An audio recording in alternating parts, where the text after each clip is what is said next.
just that it is about the living, because it's specifically about humans. I don't think you would try to apply teleology to animals or plants or something like that. But human beings are different from all living creatures in that they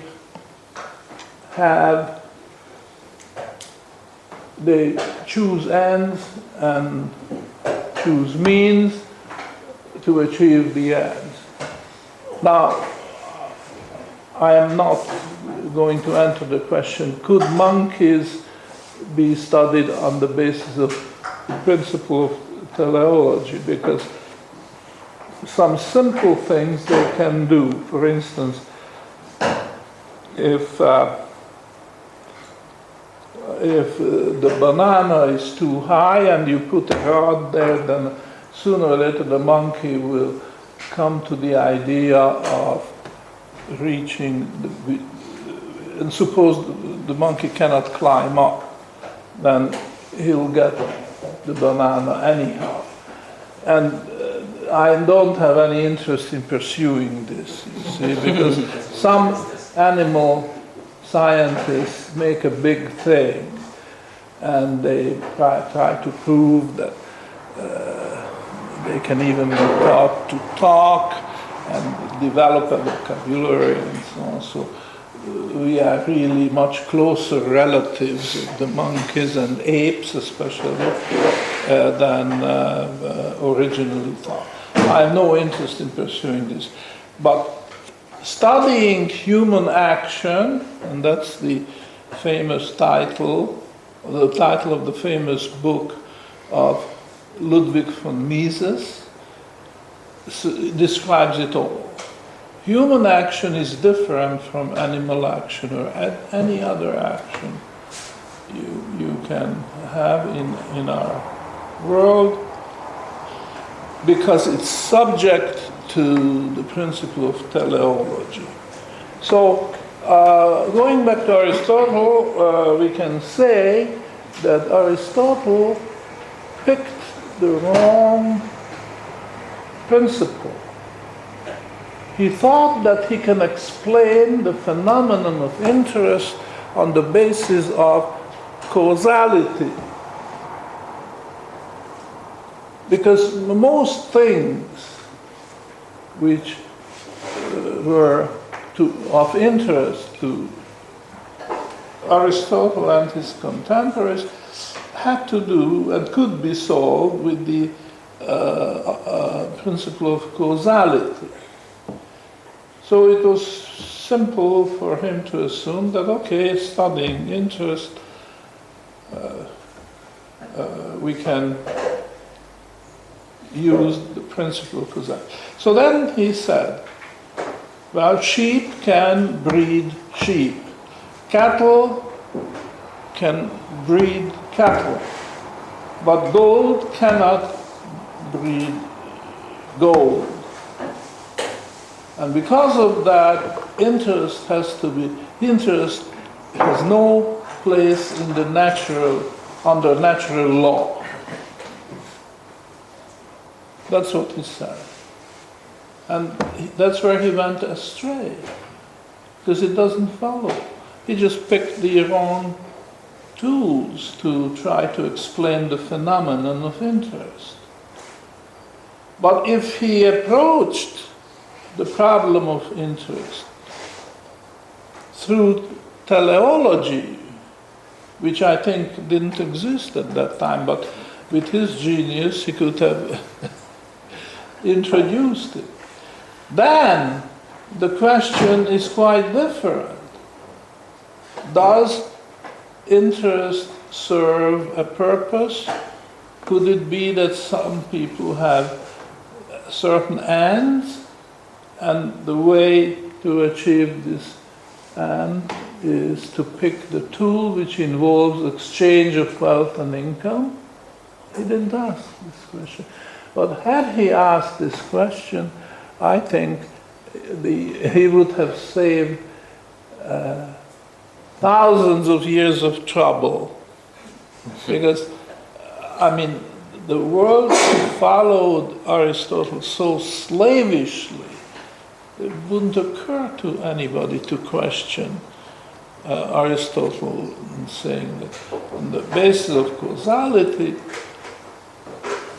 interest is against natural law. And then, of course, Christianity came later, and they just embraced Aristotle and dressed it up with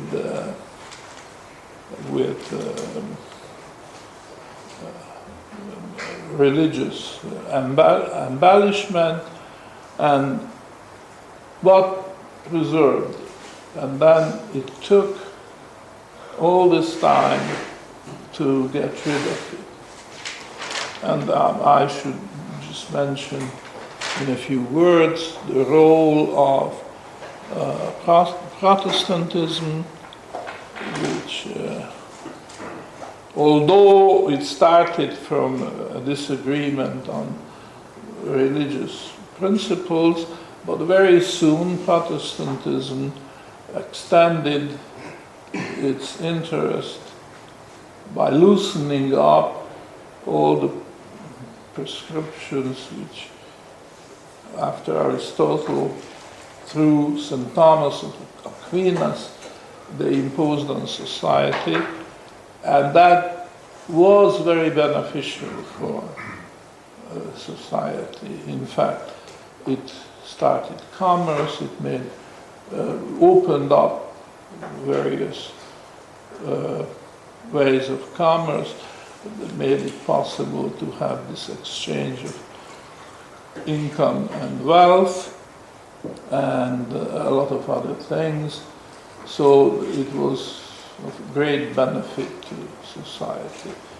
So we have to recognize the merit of Protestantism in loosening up the restrictions which the church placed on exchange of income and wealth.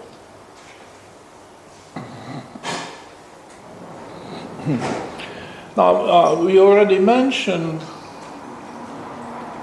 one instrument which was exempted from usury laws, and that was rent charges, and we did spend quite some time on that.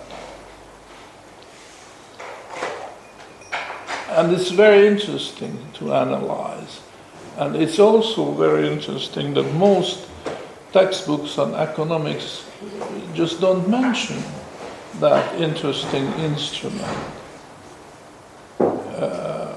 I'm not going to repeat it, but if you look back what we said about it, you will realize that it goes right to the heart of the matter.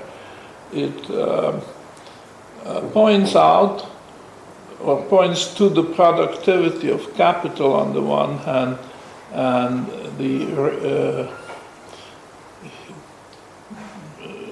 rate of interest on the other, if you analyze what such a rent charge is. This was one of the ways of circumventing usury laws, a very wide loophole, but there it was, and it was used, by the church itself, because the church had vast stretches of land, agricultural land, and the church itself had a need to have future wealth, you see. I mean, the monks themselves were subject to death, but they didn't want to have their wealth or the wealth of their religious order to disappear with their generation, and they wanted to perpetuate themselves. And that meant that they had to have rent charges, and that's what they did. Now there's a second very important and very interesting device which was used as a kind of circumvention of the usury laws, and that is known as the triple contract. The triple contract, which was used to camouflage a simple loan transaction. And in doing so, it escaped the consequences of the usury laws.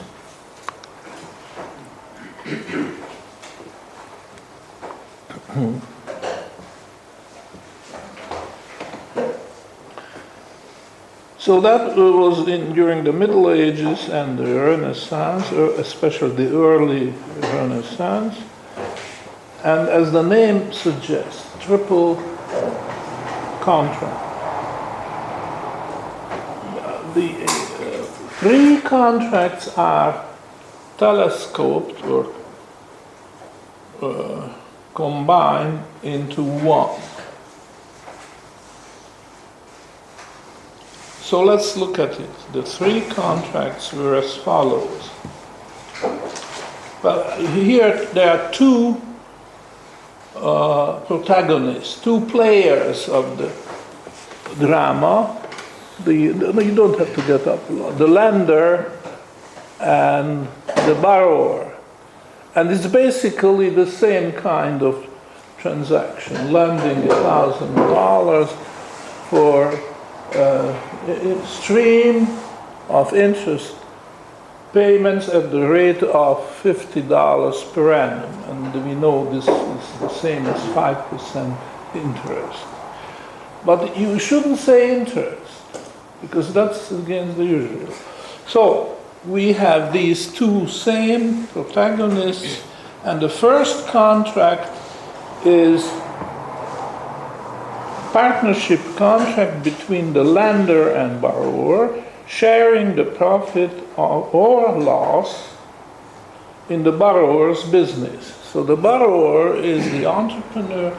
He sets up a business and borrows the sum, invests it in the business, and the first contract is simply a partnership contract about the business can be successful or it can be unsuccessful, and accordingly they just have to share.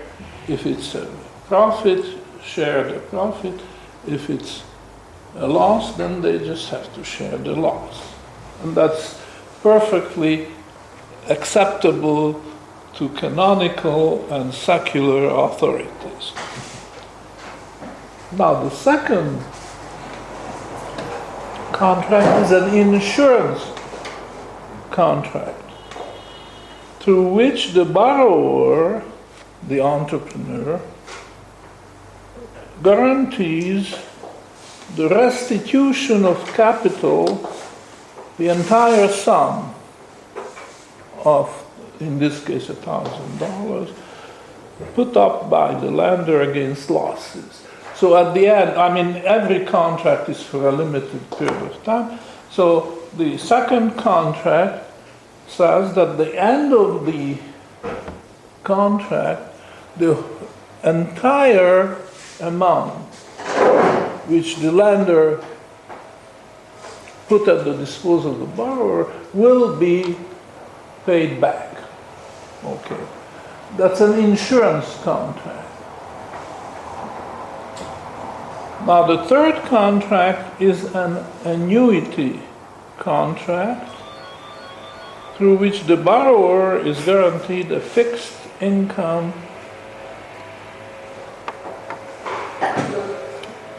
and this fixed income he would pay to the lender, provided that the lender gave up his right to his share of profits, you see.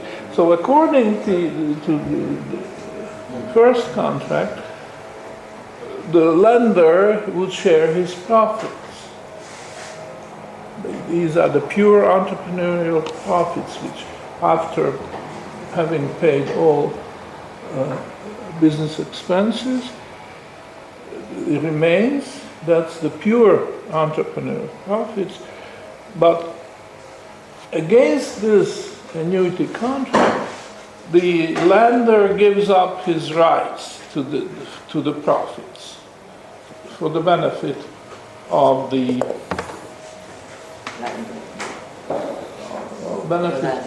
of the borrower. So what this is really is like equity of capital stock in the enterprise has been legally converted into a bond paying interest. But you see, if you put the three contracts together, you don't have to use the word interest anymore. Whereas using the word interest, you can simplify the whole thing, but they just had to go roundabout because interest was a bad word. You must not say interest because that will bring the full strength of the usury laws against you. So this was a means in a way to reduce the rate of interest because the risk premium can be taken out. There's no more. This is completely legal. All three transactions or contracts are legal and acceptable under the canonical and secular laws. Now, this contract is very revealing for the reason that we now see the contact between the marginal productivity of capital and pure interest, you see? And if you recall what we talked about the other day, the triple entry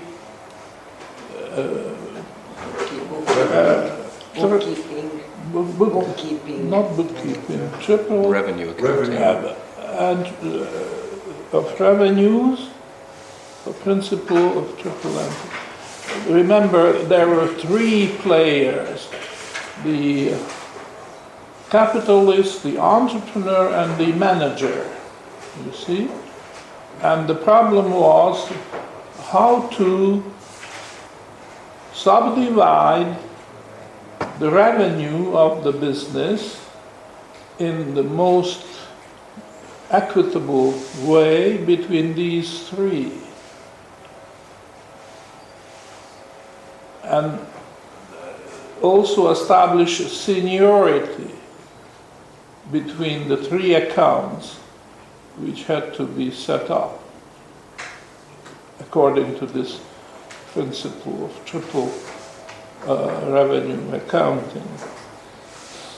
Now, if you compare that with the triple contract, you will see where there were only two participants, you will see a lot of similarities, and the basic idea is that they both address the problem of exchanging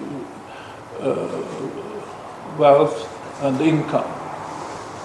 So that's the big thing, which is underlying there are a lot of different business contracts, a lot of different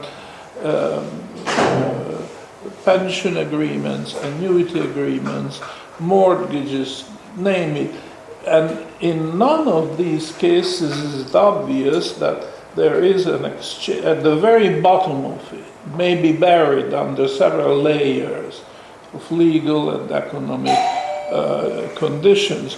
You will always find an exchange of wealth and income.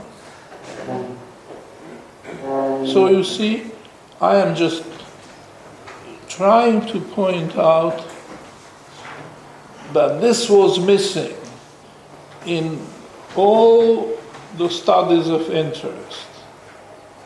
And that's why they failed to do a satisfactory job. But once you see this, the French says cherche cherchez la femme. Look for the woman. If there's a mystery story and you don't find any satisfactory explanation, then you find the woman, and that will immediately put all the pieces in place, and the jigsaw puzzle is solved. Very much the same here. Cherchez the exchange of wealth and income. And if you find it, you will understand what is happening.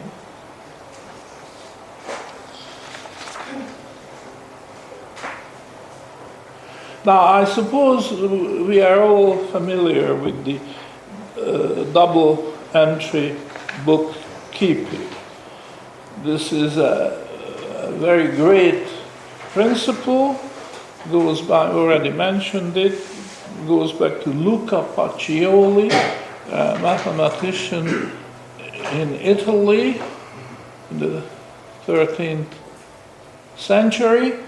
He went from universities to universities. Now, believe it or not, in the 13th century, in Italy alone, you could find almost 20 universities all over the country. It's surprising, but it's true. Now, Luca Pacioli went through 15 of them. He taught at one university after the other, and so he had a very wide knowledge, not only of mathematics, but also the different conditions all over the country, which had, of course, maritime business, it had fruit growing, the wine industry, just name it, everything, and of course import-export. So he was in an excellent position to study the commercial conditions of commercial relationships in the country. And of course, in commerce, arithmetic is very important. If arithmetic is your weak point, you better not go into commerce, because you make a mistake in your calculation and your annual income goes. So he wrote a book on mathematics, and one chapter, sideline, he didn't give a great prominence to it. In fact, it was chapter 11, where he worked out the principle of double entry bookkeeping. And it's a very simple principle. It says that at the end of every single business day, you have to, let's use the word, square the book. Okay, so there's a ledger where the income and outgo are recorded, and then the bottom line, add up both columns, and he says it has to be zero. So the income and the outgo on every day have to balance. Now that, of course, is just theory. It doesn't work out that way. So he had to invent a phantom item, right? And what was the phantom item? Equity value. Well, capital, there are various words for it. Goodwill. Goodwill. Goodwill, capital, equity, and so on. You see? Which really meant that if you take a good business, a solid business bringing profit, year after year after year, if you sell out, you wind it up. Even if it's the most excellent business, you won't get what it is worth to you. Because a big chunk of your capital is the goodwill, that you have built up a good name. And you can say it on your table that established in 1830. And the longer your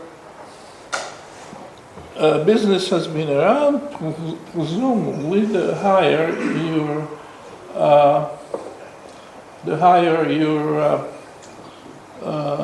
goodwill is. So this simple idea of goodwill made double entry bookkeeping possible. And I think it's now 11 o'clock. It's time to have a coffee break. 15-minute break. But in 15 minutes we come back, and I want to continue. And I wasn't very successful this morning because I had practically no questions and comments from the floor. But let's make sure that after the break there'll be a little more give and take and activity, because that's just the idea. We have to have a discussion. All right, thank you. Thanks very much.